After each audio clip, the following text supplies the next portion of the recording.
both our mission cards are going to be attrition. So basically the win, you just have to have air power.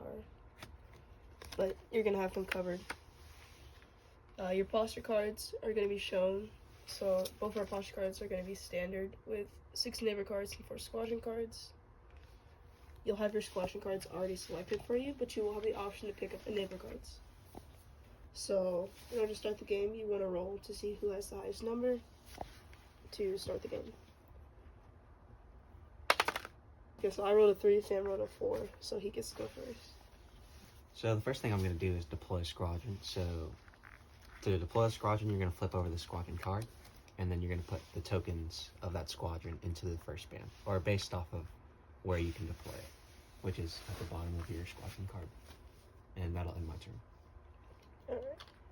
Alright. I'm not playing a neighbor card, so I'm going to do the exact same thing and just deploy a squadron card by just flipping the card, but keeping the tokens laying down. And that ends my turn. So for this turn, I will play a squadron card, and it's a multi-use one, and it allows me to acquire the number of tokens based on my roll. So if I hypothetically roll like a 1 in this example, I would get to acquire one of those planes. And for the sake of learning purposes, I'm going to activate this neighbor card, which is immediately after he plays a space card, which you can see has a lightning on it, so you have to use it right after the opponent uses it, and it just cancels that space card, so his is invalid now. So since that happened, I will now just deploy a squadron. So like I said, flip over the squadron card and then put the tokens in the band that it tells you to. And that ends my turn. Right. So, same thing. I am not going to use this neighbor card, so I'm just going to deploy my squadron card and just place the tokens on the ground to end my turn. So now I'm going to play this enabler card. Essentially, it's the same one that I tried before. I'm going to choose to do the option to acquire rather than use an advantage for an air-to-air attack. So 2. So since I roll a 2, I get to acquire 2 tokens that she has, and I will choose to acquire these 2. And that ends my turn. Okay. I'm not there. So I'm not going to deploy an enabler card or my squadron, so I'm just going to move, since these have already been acquired, I'm going to start to utilize them more by just moving them up into the band. 2, because it has a move range of 2, so I'm going up 2 bands. And now I'm going to utilize my acquire. I'm going to acquire one of these tokens since they're easier to get with just a 2 or more. I didn't even get a 2, so I don't get to acquire anything, and I'm not going to shoot, so that ends my turn.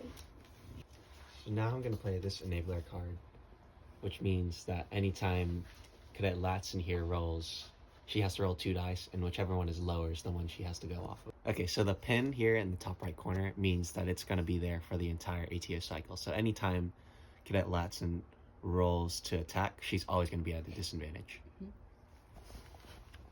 And then now I will move one of these planes up, just so that it's in range to attack that.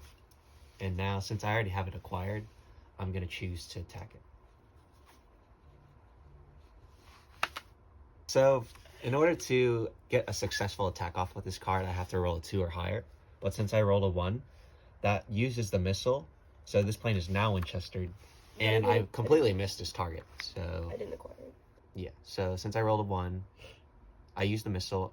That means it misses that plane, and this plane is now Winchestered. And that ends my turn.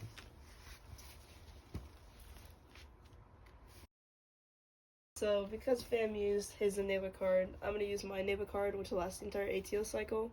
Pretty much I roll an advantage, but since I'm already rolling at a disadvantage, it's just going to cancel out. So then I just go to roll 1 dice.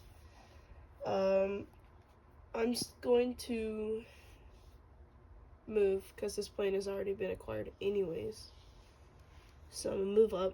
I'm going to ignore this plane because it's already Winchestered, and it can't be replenished till the end of the ATO cycle, and acquire this one.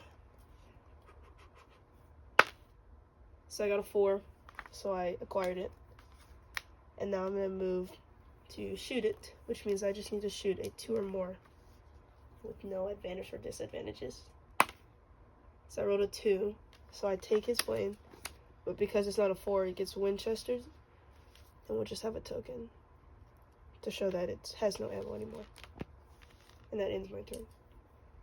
Now to respond to Cadet Latson taking out one of my planes, I am now going to try and take it out with one of these planes. So, gonna roll. Okay, so I rolled a 4, which means when I shoot my missile, I basically gain it back. I don't lose any ammo since I rolled a 4. So now I take out this plane, but now this plane still has ammo. So in response to that, I'm gonna use this one, which is a quick turn. Immediately I will get my plane back. So give me my plane back. But this is done. But that's not over yet. I'll use this next one, which is to recover any discarded squadron or enabler card, which means I get this back. I'll end my turn. Let's say in the event that your game's over. This is the end of an ATO cycle because every single token has either been acquired on the side or they have been Winchestered, which is marked by the way that they're on the side. And you can't refuel or get more ammo until the end of an ATO cycle. So this is usually what it's going to look like. There's none you can do. Both sides are going to pass. And then you would just kind of clean your boards up.